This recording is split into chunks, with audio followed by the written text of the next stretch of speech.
Do you want to become the next Stephen King? Or maybe you want to write sales copy like Joe Sugarman? Well, you can't. But you can be the writer that exists within you. You can get those stories that are currently living in your head and in your heart out into the world. How can you do that?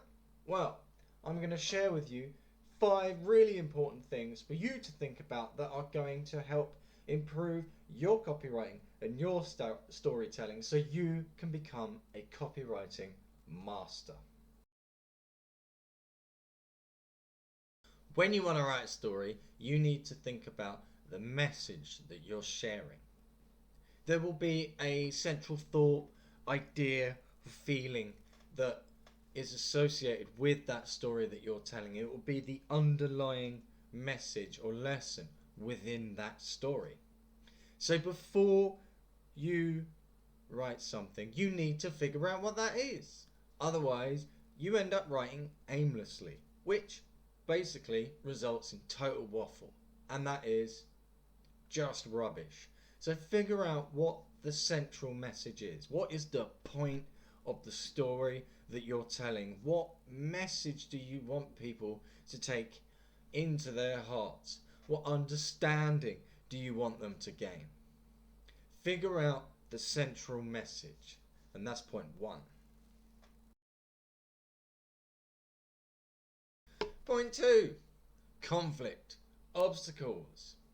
Every story has something that has to be overcome.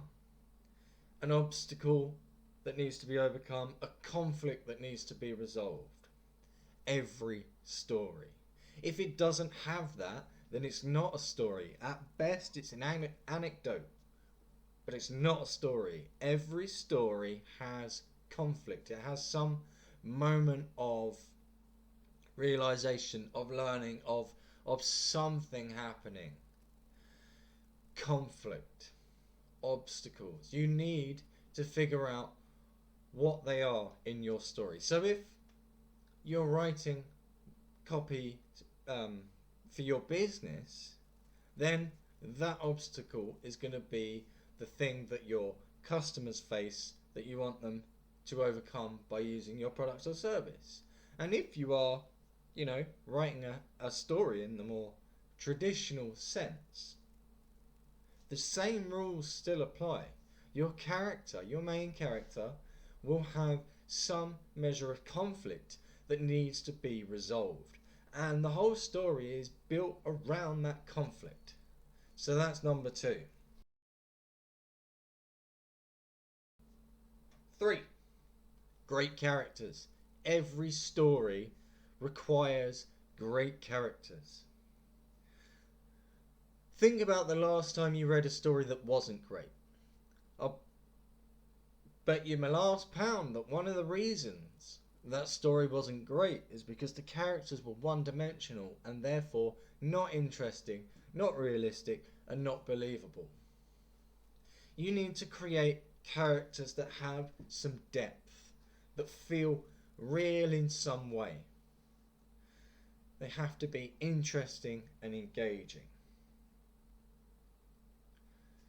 If you are heading into your story, you're writing your story and your character ends up not being interesting or believable or realistic, then your character becomes forgettable, which translates to your story becomes forgettable. And if people forget your story, then you might as well have never told it in the first place. So make sure that your characters have depth, are realistic, are believable, are interesting and engaging. You do that and people will stay on the ride with you. They will continue to consume your story. So that is number 3.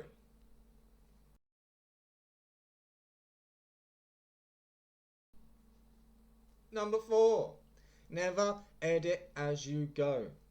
One of the most common mistakes people make when they're writing is, for some reason, they feel the need to edit as they are writing. All this ever does is disrupt the flow. And when you read a story and it feels robotic and clunky, a lot of the time that's because the person writing it has been editing as they go. And that is no good. It ruins the story. It rips the heart and soul out of it, and all you're left with is a lifeless, boring, and quite frankly, pointless story. So do not edit as you go. Editing is another stage that comes after. So get your first draft out. Go mad. Do a total brain dump. Get everything on the page. It doesn't matter whether it makes sense or not, because when you come back later after you have completed that first draft, then you can edit it to make it more succinct, make more sense, and tie up all the loose ends. So never edit as you go. It will only ever serve to disrupt the flow of your writing and ruin your story. And that was number 4.